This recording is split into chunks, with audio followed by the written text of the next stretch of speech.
brief.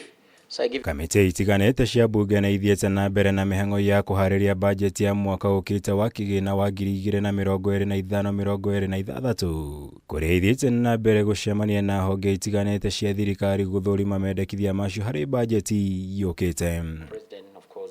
Umuthi kamite ya bunge igi ugiteri wa bururi ni tabanirie giikaro na murugamiriri wa mihango thingira-ini wa IREGI KATOO METITO kuria yendire gukurana gitumi gia kunyihio kwa budget ya wabici uria wari President Uhuru Kenyatta na muigana wa shiringi milioni 168 thini wa budget ya mwaka ukite wa kigina.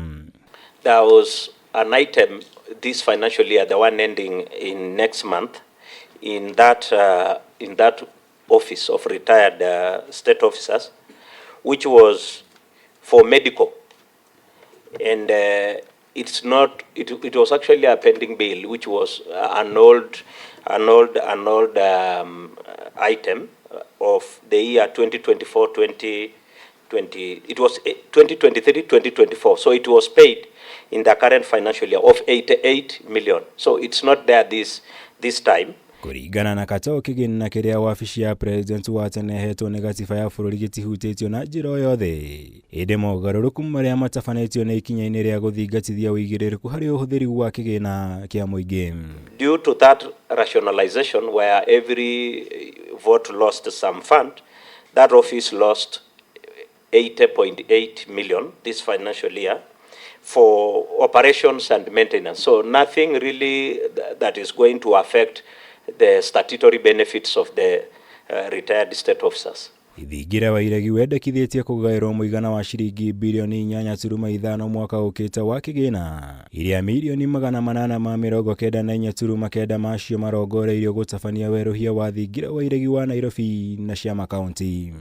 My request for additional funding of 3.3B for state lodges and state houses in terms of infrastructure, out of that it is 2.2.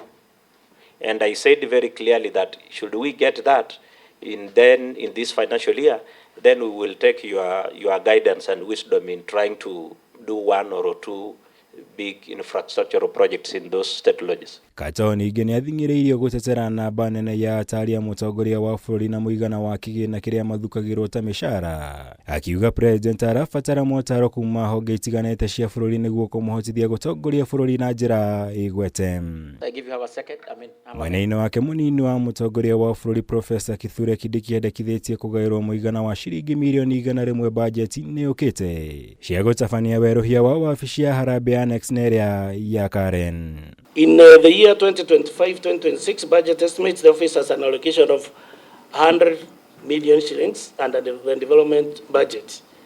The office will use the allocated funds to undertake refurbishments of Harambee House Annex and the official residence of His Excellency the Deputy President in Karen. Ngĩribotera Kameme TV, njĩtagwo Mwaura Wagunya. And a cup of tea.